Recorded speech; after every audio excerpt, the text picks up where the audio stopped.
நீ பார்த்திருப்பது தொட்டிருப்பது என் கரத்தில் இருக்கக்கூடிய பேரதிர்ஷ்ட வேல்.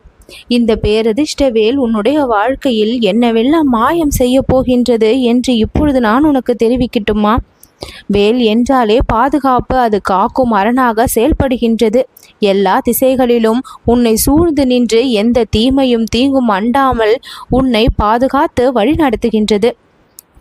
நீரும் நெருப்பும் எதிரெதிராக சொல்லப்பட்டாலும் இரண்டும் இணைந்துதானே, நீரோடு சூரியன் கலந்துதானே மழை என்கின்ற புனிதமான ஒன்று பூமியில் படுகின்றது. அதுபோல நீ எதிரி என்று நினைத்திருப்பவர்கள் கூட உனக்கான நன்மையை தான் பொழிய காத்திருக்கின்றார்கள். உன்னோடு பழகும் யாராக இருந்தாலும் தீய எண்ணம் என்கின்ற ஒன்று அவர்கள் மனதில் எழாதவாறு நல்ல எண்ணத்தோடு உன் அருகில் வந்து நிற்குமாறு இந்த வேல் உன்னை பாதுகாத்து விடும். ஒரு சிலரை பற்றிய விஷயங்கள் உனக்கு தெரியாமல் இருப்பதால் தான் ஒருவித குழப்பம் அவர்களிடம் இருக்கின்ற உறவில் உனக்கு ஏற்படுகின்றது. ஆனால் தெளிவாக நான் உனக்கு அத்தனையையும் விலக்கி வெளிச்சம் போட்டு காண்பிப்பேன். சிலவற்றிற்கு வெற்றிகள் கிடைக்காமல் இருந்தால்தான் அந்த இடத்தில் அந்த தோல்வி கூட அழகானதாக மாறும். அதை ரசிக்க தெரிந்தால்தான் அனுபவிக்க முடியும். அந்த இடத்தில் வெற்றி கிடைத்திருந்தால் அது சில சமயங்களில் உனக்கு வருங்காலத்தில் பிரச்சனையாக அமைந்திருக்கலாம். அதனால்தான் அந்த இடத்தில் நீ தோல்வியை தழுவினாய். எது நடந்த பொழுதிலும் அது முருகனுடைய அருளால் கிடைப்பது என்று நினைத்து விட்டால் உன் மனம் எந்த ஒரு பாதிப்பையும் எதற்காகவும் அடையாது. வாழ்வில் எது இல்லை வேண்டுமானாலும் வாழ்ந்து விடலாம், ஆனால் பணம் இல்லாவிட்டால் வாழ முடியாது என்கின்ற நிலை இந்த கலியுகத்தில் இருப்பதால் எல்லோரும் அதன் பின்னாலேயே ஓட வேண்டிய நிலை இருக்கின்றது. ஆனால் இறைவனை தேடினால் கிடைக்க வேண்டிய அனைத்து வசதிகளும் தானாக உன்னை தேடி வரும் என்கின்ற உண்மையை எல்லோரும் மறந்து விடுகின்றார்கள். ரகசியங்களை நான் சொல்கின்றேன், அதை பின்பற்ற மறந்து வெளிப்பாடுகளோடு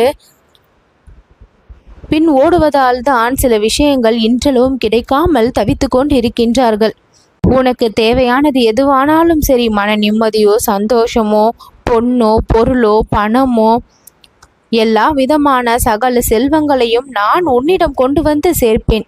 என்னுடைய பெயரையும் என்னுடைய மந்திரங்களையும் எனக்கு பிடித்த பாடல்களையும் என் முன்னால் அமர்ந்து பாடினால் போதும், நான் உனக்குள் இறங்கி உன் மதிக்குள் புகுந்து உன் வாழ்விற்கு தேவையான விஷயங்களை நீ கைப்பட செய்து சாதிக்கக்கூடிய அளவிற்கு எல்லா வல்லமையையும் நான் உனக்குள் இருந்து செய்வேன். உன் தேவையை என்னிடம் சொல்லிவிட்டால் அதை நீ மறந்து விட்டால் கூட நான் மறப்பது இல்லை. அந்த தேவையை பூர்த்தி செய்யும் வரை நான் ஓய்வதும் இல்லை. என் குழந்தையை மகிழ்வித்து பார்ப்பதுதான் இந்த முருகனுடைய ஆசை. தாயினுடைய ஆசை குழந்தையை மகிழ்வித்து பார்ப்பதுதான். அதற்கான வேலைகளை ஆசைகள் தெரிந்துவிட்டால் போதும், தானாக பூர்த்தி செய்ய செயல் திட்டங்களை தீட்டி நிறைவேறும் வரை தாயானவள் உறங்க மாட்டாள். அதுபோலதான் என் பக்த குழந்தையாகிய உனக்கும் தேவையான நலன்களை எல்லாம் செய்யும் வரை எனக்கு உறக்கம் இல்லை. உன்னை விட்டு விலகி போனவர்களை நினைத்து நீ ஏன் கவலைப்படுகின்றாய்? யாரையும் மனதிற்குள் அதிகமாக தூக்கி சுமக்காதே, அது உனக்கு தான் வலியை ஏற்படுத்தும். தானாகவே நீ விட்டுவிட்டால் அது எந்த சுமையும் இல்லாமல் உனக்கு சந்தோஷம் தரக்கூடிய விஷயமாக மாறிவிடும். விட்டது எல்லாம் மாற்றம் பெற்று மீண்டும் வரும். மனித வடிவம் என்பது பச்சோந்தியை போலதான் இருக்கின்றது. காலையில் ஒரு உருவத்தை மீண்டும் வேறொரு உருவத்தை பெறுகின்றது. ஒவ்வொரு நிறத்தையும் மாற்றிக்கொண்டே இருப்பதால் அது தன்னிலை மாறாமல் இருக்கும் என்று சொல்லிவிட முடியாது. என் அன்பு குழந்தையாக நீ ஒரு சில மனிதரை அப்படி சந்தித்து கொண்டு இருக்கின்றாய். ஆனால் அவர்களுடைய நிறம் மாறுவதைப் போல உன்னுடைய வாழ்க்கையிலும் மாற்றம் தானாக வரும். நல்லது நடக்கும்.